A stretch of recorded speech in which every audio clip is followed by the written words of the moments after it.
The Dharma, incomparably profound and exquisite, is rarely met with even in hundreds of thousands of millions of kalpas. We now can see it, hear it, accept and hold it. May we realize the true mind of the Tathagata. And that little saying that we repeat every time just before Teisho gives an indication of how challenging it is, how difficult it is to encounter the practice and to actually do it. So anyone who's sitting in the Zendo right now is incredibly fortunate, because this practice leads to nothing short of full liberation, assuming, of course, that we take it that far, and that's up to us. I'd like to continue again today with sharing some more of this book, No Self, No Problem, How Neuropsychology is Catching Up to Buddhism by Chris Niebauer, PhD, a professor at Slippery Rock University in Pennsylvania. I think is it Slippery Rock?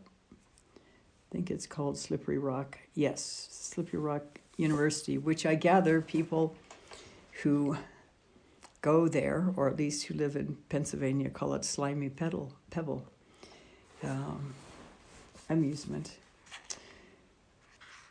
So we've already talked about how the left brain, as they've discovered through various different studies, is biased to words, analysis, categories, and you'll hear today as well, judgments, because you can't categorize things without judging. And that left brain voice talks in our head, regardless of whether we are actually talking through our voice, and that it defines the reality that we take as the real reality.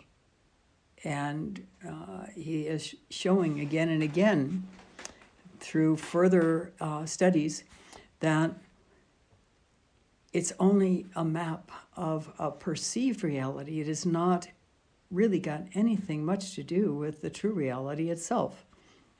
Yet, it is so pervasive and so strong that it gives us the sense that we ourselves are somebody, that we have a self-image that is real and that is who we really are. And this is the basis for his title of his book, No Self, No Problem, because he is telling us more and more with proofs that it is really the activity of our brain that is causing us to come to the conclusion that we exist as a discrete entity. And of course, in one way, we do exist as a discrete entity, at least this body does. But are we this body? And if we're not that, then what are we? And this is the basis of the breakthrough koans in Zen practice. Show me your face before your parents were born. Well, if we are just this discrete body, how can we do that? There was no face before our parents were born. Well, are you so sure? Or, what is the sound of one hand? Well, one hand in space, does it really make a sound? How can it make a sound? And again, we have to go beyond our assumptions, our categorizations, our judgments to find the answer, because there is a real answer and it is liberating. Or, does the dog really have the Buddha nature? No. And yet, Joshu answered the same question a different time, yes. How can something have and have not something, assuming it's a something, at the same time?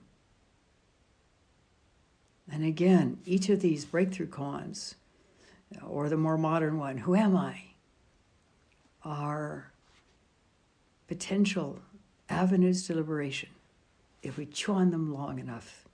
And that is what our Zen practice is about.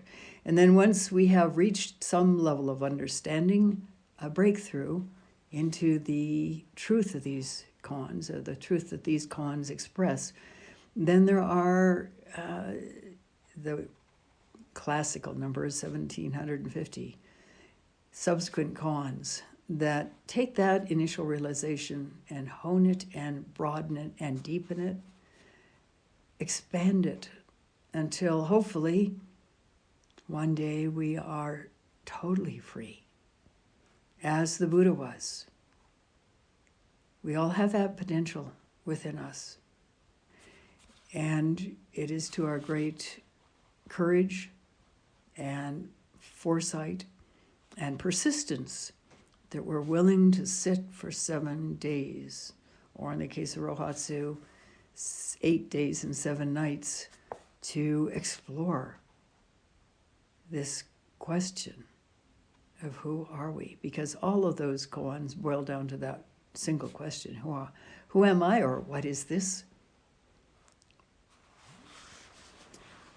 So let's continue. We have talked about, as I said, how the left brain is the job of the left brain really is to analyze, to categorize, and there's really good reasons for this.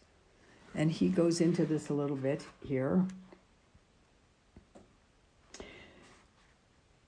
Jumping into the middle of I think it's chapter 2, Language and Categories, he writes, "Furthermore, our left brain is so tied to the power of words that it is hard to see their effect.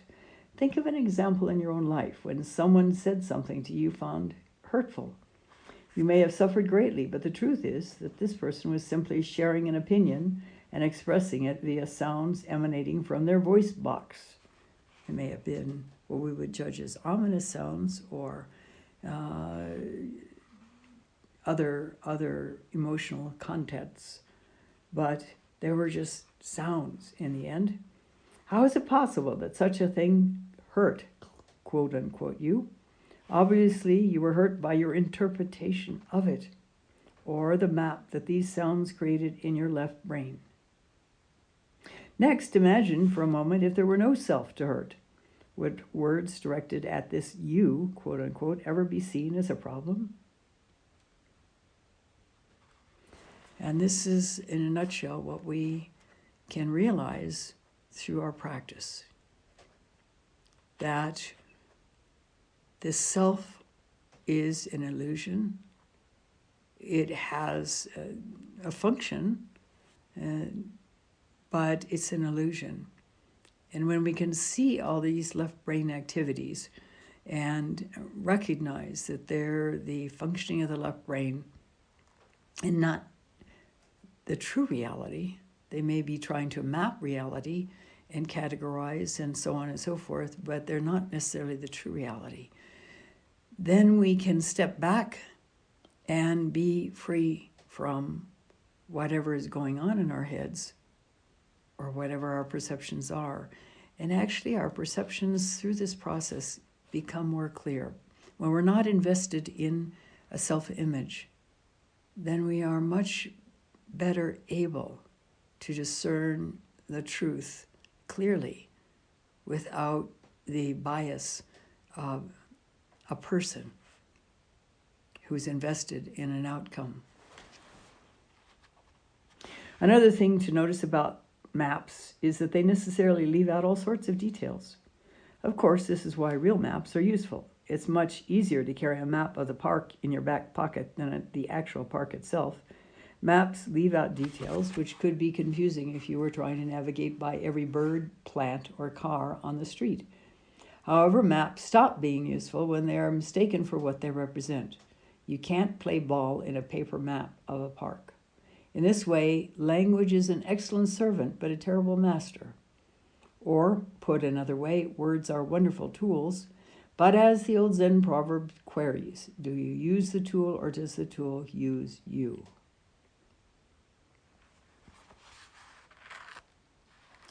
Let's look at some other ways language can influence our perception of reality. For instance, it is common to label frozen foods, quote, fresh frozen, close quote. Such a phrase was the source of one of famed chef Gordon Ramsay's notorious rants. As he so emphatically put it, fresh, frozen. There's no such thing. It's either fresh or it is frozen. But marketers know that writing the word fresh on the package will change our perception of the food. It's easy to be fooled by what words tell us because we have put so much stock into language as a reliable map of reality. In another example, the work of psychologist Elizabeth Loftus has shown that if a group sees the same fender bender and is later divided, the two perceptions of the accident can be altered by words. If one group is asked, how fast were the cars going when they smashed together? They will report faster speeds. Then the group asked, how fast were the cars going when they bumped each other? Simply using the word smashed or bumped creates two different perceptions of the same reality. The root of the problem is that many of us do not see language as a representation of reality, but confuse it with reality itself. This mistake contributes significantly to suffering when we take words too seriously. We might be disappointed by frozen food we thought would taste fresh. Taken to a much more significant extreme, we can observe this as a contributing factor in the modern phenomenon of teen suicides that result from online bullying. Another characteristic of the left brain is its constant propensity to create categories. We are able to learn language because of that. When we are able to discern patterns in sound or circumstance, it helps us navigate this universe that we are born into. There are benefits, and he doesn't deny this. But as he points out, a challenge comes when we take these brain stories as the true reality. When it's been shown, if you hear the earlier shows, that they're just stories. They really are so far-fetched stories in some cases. And this has been verified through studies with people who have had the corpus callosum, which connects the two hemispheres of the brain, severed in order to mitigate extreme epilepsy. Then their left brain cannot communicate with their right brain. And so given that we're what is it called, cross-paired or something like that, our left brain normally controls what happens in the right side of our body, and our right brain normally controls what happens in the left side of the body. So if someone is shown a picture only into their right eye, it goes to the left brain.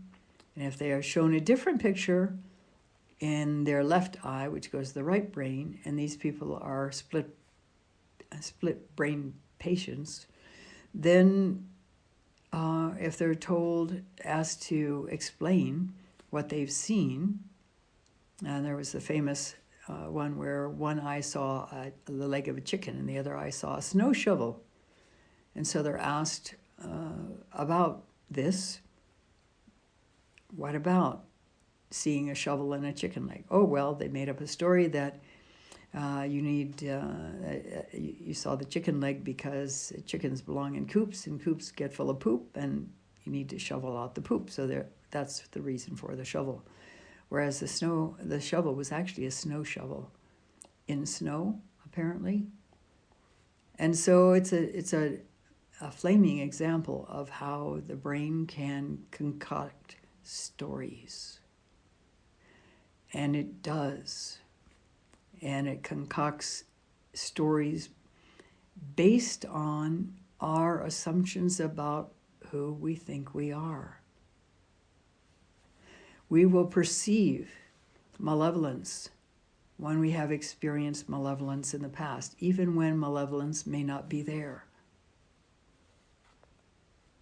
For example, and all kinds of other things. We misinterpret other people's interactions with us. We misinterpret other people's words to us. It's infamous. And we misinterpret perceptions.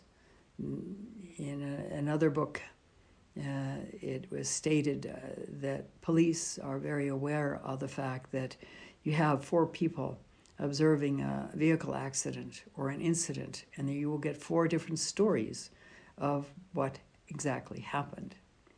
And there's actually a movie, a Japanese movie about this, called Rashomon, about a murder that these men are hanging out around a fire they've built at this triple gate at the edge of a temple, or as part of a temple, and they're it's not sure whether they're homeless or just out there not having anything else to do, but they start telling a story. One of them starts telling a story about a murder he witnessed, and another one chimes in, "Oh no, it didn't happen like that. I saw this too. This is what really happened." And the third one also gives his piece, and it's yet different from the other 2, and yet it was the same thing that happened, and they all saw it. What does this say about whether we can really trust our perceptions? And if we can't trust our perceptions, then what is the reality? When we reach a point in our practice, in our Zen practice, where we recognize that we cannot trust our thoughts, we've reached a deep place, a very critical, important place. So here we are again in this book, subtitle A Categorization Expert. Another characteristic of the left brain is its constant propensity to create categories. In fact, almost everything the left brain does, from language to its perception of objects in space, is categorized in nature. What do we mean by category? Categories are just another type of map of reality. They're mental representations that don't exist, quote, out there, close quote, in the world, but rather they are only in the human mind, the left side of the brain to be specific. Categories are based on the left brain's ability to see differences and create opposites, and are formed when things in the world that are continuous are grouped by some common feature and then treated as one unit. In terms of human symbols, symbolic thought, categories are very useful. If your house were on fire, what would you save? The kids, the dogs, and with time some jewelry. Suddenly, things that look very different get grouped and treated as one thing. All of the kids, not just Jeremy. All of the dogs, not just the border collie. All of the jewelry, not just the clip-on earrings. To a biologist, the category of mammal is useful, even if it treats dogs and whales as equals. In order to establish these equivalence classes, other differences must be ignored. This is similar to our last topic of map making, because just like map making, categories ignore certain details. Furthermore, categorization intrinsically falls apart in places. Think about black and white and the endless shades of gray between.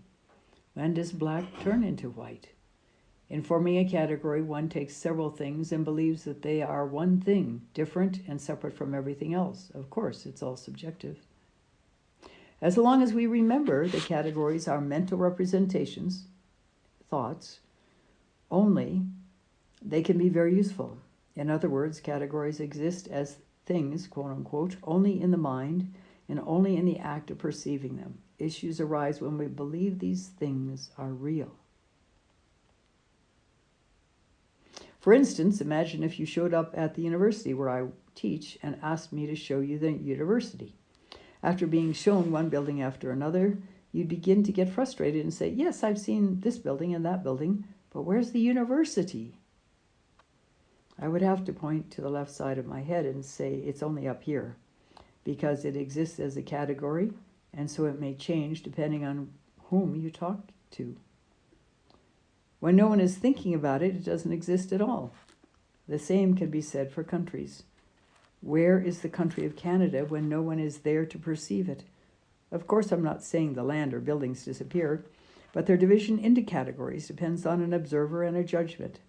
The country of Canada is based upon arbitrary lines on a map, even though we have built a complex system of border crossings. If no one thought of a place called Canada, would it still exist? Turning inward for a moment, let's consider how this categorization mechanism might be employed by the left brain to create a sense of self. For instance, think of all the ways in which you can answer the question, who are you? Most people in my shoes would say things like, I'm a man, a father, a husband, a professor, an author, etc. But if you really look, while all of these things point to ways in which I can categorize myself, they don't actually answer the question, who am I? Is that because the I that I'm looking for is more akin to the university or the country of Canada? Sure, the physical entity of my body and my brain is there, but the I attached to it only exists as a thought, and only when I think it. Is it possible that you can't definitely answer this question because the I you are addressing isn't a thing? Seen in this light, I is simply a useful categorical fiction expressed through language.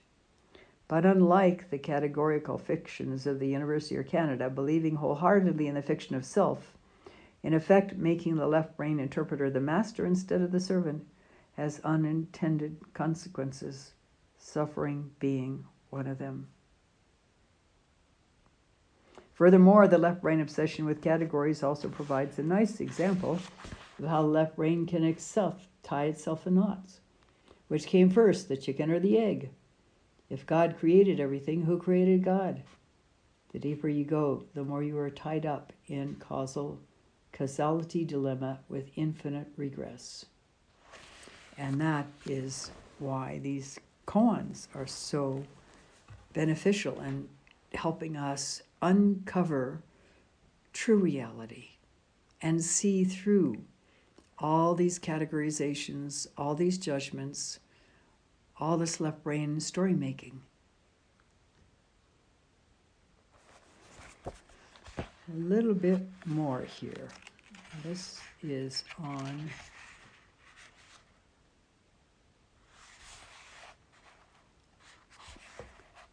judgments. Categories are created by taking something continuous and drawing the proverbial line in the sand to separate one into two. The placement of this line requires judgment. Without judgment, categories could not exist. In fact, one could go as far as to say that the next closest word for interpreter would be judge, but without the moral aspect of judgment. To interpret is to judge things, and there's no way around this. The great way is not difficult for those who do not pick and choose.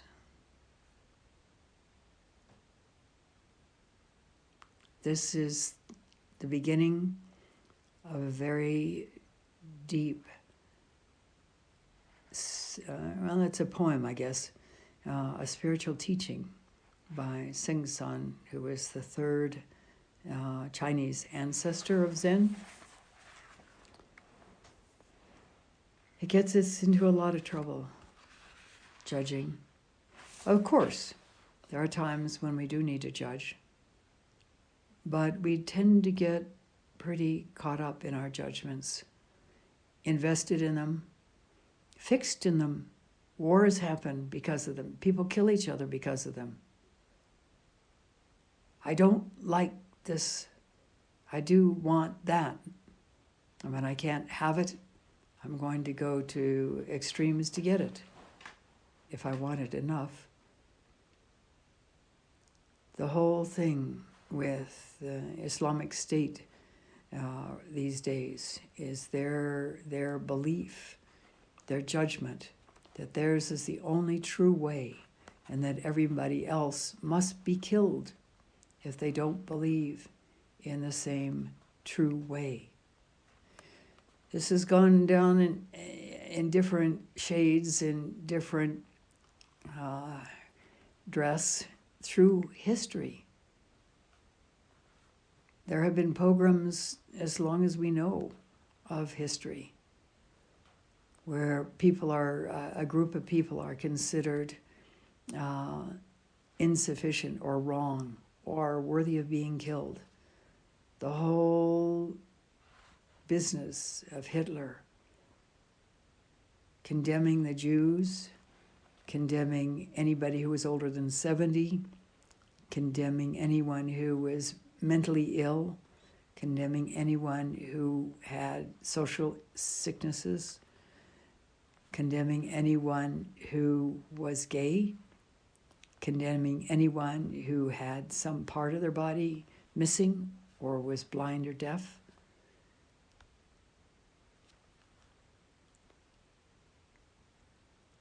That is judgment run amok. Of course, we do need to judge. Whether or not to cross the street, we look and see if a car is coming. And if the car is not coming, we may cross the street. If a car is coming, we'll stay on the curb, hopefully. Or we'll make a dash for it, with the idea that we might be able to outrun it. But he is not pointing out that the way the left brain works, with categories, with map making, with judgments, and so on and so forth, and even creating stories, is not evil. It's not bad. It's worth recognizing that is what that part of our brain is doing. And also that the product of that doing is not necessarily reality. In fact, most likely it's not reality. So then, what is reality? And towards the end of this chapter, he says, the power of paradox. Before we move on, let's take a quick look at the power of paradox, as it often trips up the interpreter. And for this reason, paradox is a turnoff to those deeply possessed or controlled by the left brain. Paradox is also more attractive to those less identified with the interpreter being the primary purpose of the left, well, I don't know if you call it purpose, but anyway, role of the left brain. Notice how consciousness changes when confronted with the following inconsistencies. The next sentence is true. The previous sentence is false. And here's another nice example that might take a little longer. The sentence, and it's misspelled, contains 3 errors. And contains is also misspelled. There are 2 spelling errors, but then there's also the error that there are only 2 errors, which makes 3. So there really isn't a third error. It can only be right if it is wrong, which blurs the right-wrong distinctions. Finally, consider this. Whoever wrote the last 2 examples doesn't know how to write. See the conundrum? Perhaps these paradoxes are just modern forms of the much older practice of Zen Buddhism, the use of koans to trip up or stop the interpreting mind from its constant thinking. Paradoxes like, what did you look like before you were born? Or what is the sound of one hand clapping? Sound silly from the perspective of the interpretive mind, since they cannot be answered categorically. And the next chapter, which we won't get into today, is called Pattern Perception and the Missing Self. And it starts with a quote by Nisargadatta Maharaj, an Indian sage. Identity is merely a pattern of events in time and space. Change the pattern and you have changed the person. And when we have a deep enough awakening experience, it changes the pattern, it changes the person. We are able to see more clearly beyond the interpreter, the judge, beyond categorization. And the paradoxes of show me your face before your parents were born, or what is the sound of one hand, make all kinds of sense because we're not caught in categorization. This is why, and it needs to be said again and again and again, that our Zen practice to be truly effective must go beyond words. Because words create stories, and this whole book is based on that those stories create a sense of self. So we cannot find the answer to the koan by asking questions. We have to use the perplexity that any question would engender to search deeply and open to possibility without any specific view of what we might find, in order for the awareness to come forth of that truth. So here we are on day 4, almost towards the end of day 4 of this 7-day sesshin. Just 3 and a few hours more of sesshin left. 3 days, 4 days of deepening. Keep it going. Keep it going. Don't stop. Just dive into the unknown. It'll be worth it. Thank you for listening. We'll stop now and recite the 4 vows.